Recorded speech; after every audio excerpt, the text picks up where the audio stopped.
આપણી પૃથ્વી પર એક એવી અદૃશ્ય શક્તિ કામ કરી રહી છે જે આપણા સૌના જીવનનો આધાર છે. એક એવું સંતુલન જે સતત ચૂપચાપ ચાલતું રહે છે. આજે આપણે એ જ કાર્બન ચક્રના રહસ્યો વિશે વાત કરવાના છીએ જે આપણા ગ્રહના સ્વાસ્થ્યની ચાવી છે. આ સાંભળવામાં કોઈ કવિતા જેવું લાગે નહીં, પણ આ એકદમ સાચી વાત છે. અત્યારે આ જ ક્ષણે આપણા વાતાવરણ, મહાસાગરો અને પૃથ્વીના દરેક જીવ વચ્ચે કાર્બનનું એક અદૃશ્ય નૃત્ય ચાલી રહ્યું છે. જુઓ, આ આંકડો 422.7 પાર્ટ્સ પર મિલિયન. હવે આનો મતલબ શું? સીધા શબ્દોમાં કહીએ તો હવામાં દર 10 લાખ કણમાંથી લગભગ 423 કણ કાર્બન ડાયોક્સાઇડના છે. આ 2024માં નોંધાયેલો અત્યાર સુધીનો સૌથી ઊંચો આંકડો છે. અને આ માત્ર એક નંબર નથી, આ એક ચેતવણી છે. તો આ ચેતવણી આપણને શું કહે છે? એ આપણને લઈ જાય છે આપણા પહેલા મુદ્દા પર, એક એવા ગ્રહ તરફ જેનું સંતુલન ધીમે ધીમે ખોરવાઈ રહ્યું છે. વિચારો કે એક ત્રાજવું છે, બરાબર? એના એક પલ્લામાં કુદરત કાર્બન શોષી રહી છે અને બીજા પલ્લામાં આપણી પ્રવૃત્તિઓ કાર્બન ઠાલવી રહી છે. અને અત્યારે એ બીજું પલ્લું એટલું ભારે થઈ ગયું છે કે આખું સંતુલન બગડી ગયું છે અને એની સીધી અસર આપણા ગ્રહના તાપમાન પર પડી રહી છે.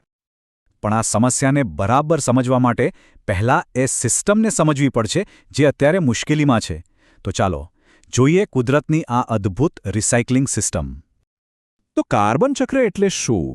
વેલ, આ કોઈ વન વે રોડ નથી. આ તો એક સર્કલ છે. એક એવી સફર જેમાં કાર્બનના અણુઓ વાતાવરણમાંથી પૃથ્વી પર આવે છે અને પાછા વાતાવરણમાં જાય છે. કહી શકાય કે આ આપણા ગ્રહની શ્વાસ લેવાની પ્રક્રિયા છે. અને કાર્બન આટલું મહત્વનું કેમ છે? કારણ કે આપણી આસપાસનું બધું જ, ઝાડપાન, જીવજંતુઓ, અરે આપણું પોતાનું શરીર પણ, એનો પાયો જ કાર્બન છે. આપણા ડીએનએ અને પ્રોટીન પણ કાર્બનથી બનેલા છે. એના વગર તો જીવન શક્ય જ નથી. તો સવાલ એ છે કે આ બધો કાર્બન જાય છે ક્યાં? એને એક બેંક જેવું સમજો. પૃથ્વી પર કાર્બન જમા કરવા માટે 4 મોટી બેંકો છે, જેને આપણે સંગ્રાહકો કહીએ છીએ. એક તો વાતાવરણ, બીજું જમીન એટલે કે વૃક્ષો અને માટી, ત્રીજું મહાસાગર અને ચોથું પૃથ્વીનું પેટાળ એટલે કે ખડકો. હવે જરા આ આંકડાઓ પર નજર કરો. ખરેખર ચોંકાવનારા છે. જુઓ, વાતાવરણમાં ફક્ત 720 ગીગાટન કાર્બન છે, પણ મહાસાગરોમાં લગભગ 38,000 અને ખડકોમાં તો લાખો ગીગાટન. આનાથી એ ખબર પડે છે કે વાતાવરણ કેટલું નાજુક છે. એમાં થોડોક પણ ફેરફાર મોટી અસર કરી શકે છે. અને આ જે આખું ચક્ર છે ને, એ એક જ સ્પીડ પર નથી ચાલતું. એમાં 2 અલગ અલગ તાલ છે. એક છે જીવનનો ઝડપી ડાન્સ અને બીજો છે પૃથ્વીનો ધીમો ગંભીર વોલ્સ. આપણે અહીં એ બંને ગતિઓને સરખાવી શકીએ છીએ. એક બાજુ છે ઝડપી ચક્ર જે જૈવિક છે, મતલબ જીવંત વસ્તુઓ વચ્ચે કાર્બનની લેવડ-દેવડ જે વર્ષો કે દાયકાઓમાં થાય છે. અને બીજી બાજુ છે ધીમું ચક્ર જે ભૂસ્તરીય છે. આમાં કાર્બનને ખડકો અને જ્વાળામુખીમાંથી પસાર થતા લાખો વર્ષો લાગી જાય છે. આ ઝડપી ચક્ર તો આપણે રોજ જોઈએ છીએ. બહુ સરળ છે. છોડ પ્રકાશસંશ્લેષણથી હવામાંથી કાર્બન ડાયોક્સાઇડ લે છે. પ્રાણીઓ એ છોડને ખાય છે અને જ્યારે આ છોડ અને પ્રાણીઓ મૃત્યુ પામે છે ત્યારે તેમનો કાર્બન પાછો જમીનમાં ભળી જાય છે. એકદમ પરફેક્ટ પોતાની રીતે ચાલતી સિસ્ટમ. પણ આ સુંદર રીતે ચાલી રહેલા ડાન્સમાં એક એવા ડાન્સરને એન્ટ્રી થઈ છે જે તાલ સાથે તાલ મિલાવી નથી રહ્યો. અને એ છીએ આપણે, માણસો.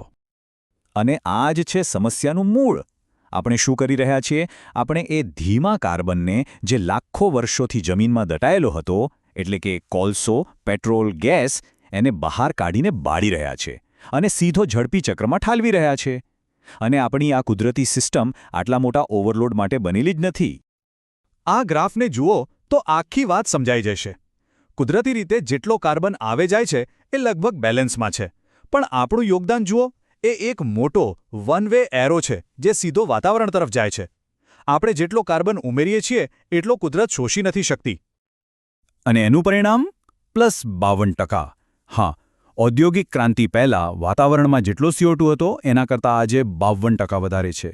આ આપણા ગ્રહના ઇતિહાસમાં ક્યારેય ન થયો હોય એવો ઝડપી ફેરફાર છે. તો આ વધારાનો કાર્બન આવે છે ક્યાંથી? વેલ, 3 મુખ્ય કારણો છે. 1, આપણે ઊર્જા માટે કોલસો, પેટ્રોલ બાળીએ છીએ. બીજું, આપણે જંગલો કાપી રહ્યા છીએ જે કાર્બનના કુદરતી શોષક છે.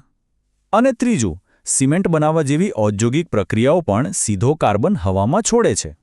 અને આ ઓવરલોડની અસર બેવડી છે. એક તો એ ગ્રીનહાઉસ ગેસ તરીકે પૃથ્વીને ગરમ કરી રહ્યો છે, જેને આપણે ગ્લોબલ વોર્મિંગ કહીએ છીએ. પણ બીજું, જ્યારે મહાસાગરો આ વધારાનો CO2 શોષે છે ત્યારે એનું પાણી વધુ એસિડિક બની રહ્યું છે. આનાથી પરવાળાના ખડકો અને બીજા ઘણા દરિયાઈ જીવોનું જીવન જોખમમાં મુકાય છે. પણ અહીં વાત પૂરી નથી થતી. સારી વાત એ છે કે જો આપણે સમસ્યા સમજી શકીએ તો આપણે એનો ઉકેલ પણ શોધી શકીએ છીએ. તો ચાલો હવે વાત કરીએ સંતુલન પાછું લાવવાની. અને આનો રસ્તો કુદરતની વિરુદ્ધ જવાનો નથી, પણ કુદરતની સાથે કામ કરવાનો છે. આપણે આ ગ્રહની જે પોતાની રિસાયકલિંગ સિસ્ટમ છે એને જ મદદ કરવાની છે, જેથી એ ફરીથી પોતાનું બેલેન્સ શોધી શકે. તો આપણે શું કરી શકીએ? સૌથી પહેલું, વધુને વધુ વૃક્ષો વાવી શકીએ જે કુદરતી કાર્બન સ્પોન્જ છે. બીજું, કોલસા પેટ્રોલને બદલે સૌર અને પવન ઉર્જા જેવા સ્વચ્છ વિકલ્પો અપનાવી શકીએ. અને ત્રીજું, આપણા દરિયા કિનારાની જે ઇકોસિસ્ટમ છે એની સુરક્ષા કરી શકીએ. અને આમાં એક છુપાયેલો સુપરહીરો પણ છે, જેનું નામ છે બ્લુ કાર્બન. આ શું છે? વેલ, આપણા મહાસાગરો અને દરિયા કિનારા પર જે મેંગ્રોવ્સ અને દરિયાઈ ઘાસ જેવી વનસ્પતિ છે એ કાર્બન સ્ટોર કરવામાં જબરદસ્ત છે. એ જમીન પરના જંગલો કરતાં પણ અનેક ગણી વધુ ઝડપથી કાર્બનનો સંગ્રહ કરી શકે છે. તો આ કાર્બન ચક્રે અબજો વર્ષોથી આપણી પૃથ્વીને જીવવા લાયક બનાવી રાખી છે. હવે સવાલ આપણા માટે છે, શું આપણે આ ચક્ર સાથે મળીને કામ કરવાનું શીખી શકીશું, જેથી આપણું ભવિષ્ય પણ સુરક્ષિત રહે?